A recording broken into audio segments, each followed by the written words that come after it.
Today, Aaron and I got a chance to scoot away for some lunch, just the two of us, and we thought it would be a good time to share with you how we went about getting insurance on our bus. We recently relocated our bus from Alabama to Georgia, and we've had it how many weeks now? Like 2 weeks? Like 2 weeks ago. Yeah. And our family was very, very concerned. For some reason, everybody was like, oh my gosh, how are you going to get the bus home? So Aaron did quite a bit of research into how to insure a bus before you bring it home in case you're going long distances. And what did you find? We feel like this would be helpful information for other people. All right, so there's a lot of people that have a lot of different suggestions for driving a bus. And I would say that overall, the best one seemed to be just take the bus and drive it home and not a lot in between. Well, I think it's very important to note that you need to have insurance on a car somewhere. That way your insurance company, a lot of insurance companies, they'll actually insure a new vehicle up to 4 days, and it's to help you get things home and so on and so forth. Because, you know, you can't really get insurance sometimes on the fly, and I think this is a lot easier for a lot of people to know that as long as you have some insurance, check with your insurance company, make sure that they will provide new car buying insurance, you know, temporary insurance. New car coverage, yeah. New car coverage. And mine did up to the highest premium that I had, which is at least enough to get me home. Yeah, so really, we just wanted liability coverage. Right. And I think pretty much across the board, that's the best that you're going to find, even when it's converted. I mean, right? Yeah. Okay. So that's a totally different subject. But so as far as getting it home, and once you get it home, getting it insured, a lot of the sites out there are wrong. We did a lot of research because we wanted to do this the right way. Yeah, and by wrong I mean even other like schooly type sites apparently haven't checked recently, because I checked quite a few of the major insurance companies, and none of them provide any schooly coverage. Yeah, so there were times when not even liability. Yeah, so you may find that if you're researching insurance, there'll be a list of different people. Can you think of any of the ones that we checked that didn't? Well, like National General, whatever.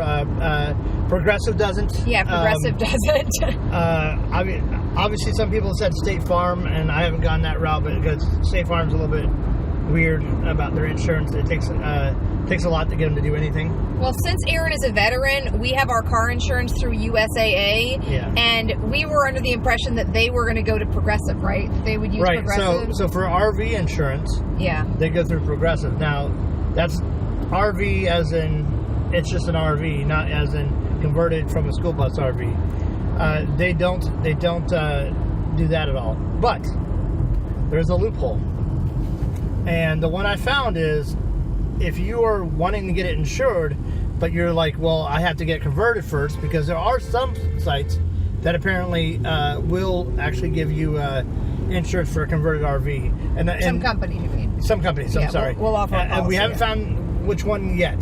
So that will be another thing. I'll do a follow-up that gives you that. But until then, what we did find, and this is going to be useful, is Progressive provides private commercial liability. So my bus technically is a commercial vehicle, so I can get private commercial liability insurance on it. So I can still drive it around, get it looked at, all that stuff, and have it insured. So that until your conversion's done, you can get that kind of insurance on it, and I suggest you guys doing that, because that way you can have some sort of insurance on it when you go to do anything with it. You can drive it to, get it looked at, or so on and so forth. And so that's something I've seen, or I've figured out that I have not seen other people say. Well, but didn't we not go with Progressive because... No, we did. Oh, we did? But Progressive doesn't give RV insurance. So essentially, I have commercial vehicle liability insurance on it. So our bus is all original. It's an 89 Silver Eagle bus, and it has all the seats in it. I mean, I don't even know how many, but it's literally like just like a bus. It's been used as a bus, and now we are going to be ripping out all the seats and converting it. Yep. So while we're in the process of converting it, we have regular commercial bus insurance liability for private use. So if we get pulled over, we say, hey, officer, this is our bus. It's a private use commercial vehicle. We have commercial liability coverage through Progressive. I probably wouldn't go that wordy with an officer, but yeah, for the most part. I'm wordy. You never give anyone too much information, because that could bury you. To say, yes, I have commercial insurance, or I have insurance on this bus, is what I would say. And then what was the other company? I feel like there was another company. No, okay, so I brokered that insurance through Progressive, but I did it through a third party called I think it's AIS or something. Okay, so Progressive is covering it, but they're putting it through a third party. No, the third party is getting it from Progressive. From okay. And so we'll clear all that up. I'll make sure I put the link down below so you know exactly who I went through. Yeah, we'll include links. They're the ones that helped me find the Progressive as an insurance company for this. Okay. And they will also help me do the RV part.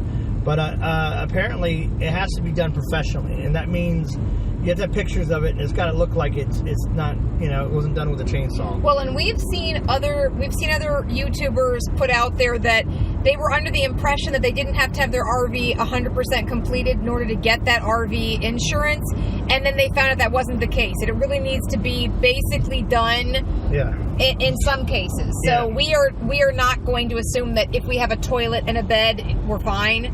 We're really going to try to get the whole thing done before we convert over from a commercial. And commercial and coverage. Until then, it's a commercial. It's commercially insured. So there's kind of no need to. Well, yeah. Well, I don't know. I don't know if that's true or not. I think that worst case scenario, you leave it on that insurance, and you're fine. You have some form of insurance for the car, right? Liability. It's only liability anyway. Yeah. And if you can change it at a later time, go ahead and change it at a later time. Yeah. But at least gives you a good starting point. And I think a lot of people need to at least consider it. It wasn't that expensive, by the way. That's another thing. It was pretty cheap.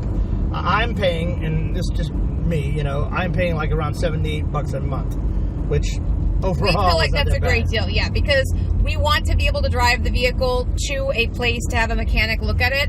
Our next step is actually getting a garage, and that's going to be coming soon. And then we're going to take the vehicle, and before we do any of our ripping apart and stuff, we want to have it checked out. So having insurance was important to us. All right. Yeah, so that's the deal. We will include links to the company that we use for insurance, but really, the basic message of this is that if you get private commercial insurance on your bus, you should be fine to drive at long distances without that fear of not having coverage in the gap. Yeah, it's illegal to drive without insurance, and this fixes that legality. Yeah. Yep, takes care of you. So checks off that box. Okay, cool. Well, we hope you guys have enjoyed this video and found the info to be helpful. You guys can subscribe, ring the bell for notifications if you want to hear about what's coming next with our bus conversion, and we'll see you guys next time. Bye.